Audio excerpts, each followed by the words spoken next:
What's up, ninjas? It's Matthias here with Kage Fitness, Shinobu Gym Boy Apparel. And today we're going to be reading Genesis verse 8. So without further ado, let's get into it. The waters receded, and God remembered Noah and every living thing and all the cattle that was with him in the ark. And God made a wind to pass over the earth, and the waters assuaged.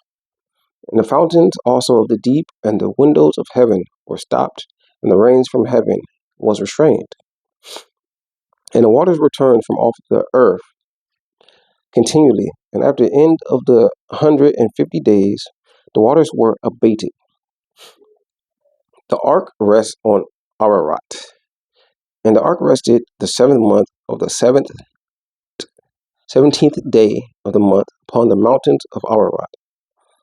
And the waters decreased continually until the 10th month. In the 10th month, on the first day of the month, were the tops of the mountains seen. A raven and a dove sent forth. And it came to pass at the end of 40 days that Noah opened the windows of the ark which he had made, and sent forth a raven, which went forth to and fro until the waters were dried up from off the earth. Also he sent forth a dove from him to see if the waters were abated from off the face of the ground. But the dove found no rest for the sole of her foot. And she returned unto him into the ark, for the waters were on the face of the whole earth. Then he put forth his hand, and took her, and pulled her in unto him into the ark. And he stayed yet another 7 days. And again he set forth the dove out of the ark. And the dove came into him in the evening, and lo, in her mouth was an olive leaf plucked off. So Noah knew the waters were abated from off the earth. And he stayed yet another 7 days, and sent forth the dove, which returned not again unto him any more. And it came to pass in the 601st year, in the 1st month, in the 1st day of the month, the waters were dried up from off the earth. And Noah removed the covering of the ark, and looked, and beheld, the face of the ground was dry. And in the 2nd month, on the 27th day of the month, was the earth dried, leaving the ark. And God spake unto Noah, saying, Go forth of the ark, thou, and thy wife, and thy sons, and thy sons' wives with thee.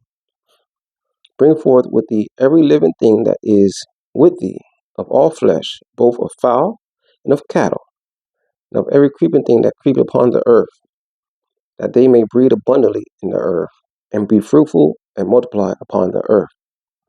And Noah went forth, and his sons, and his wife, and his sons' wives with him.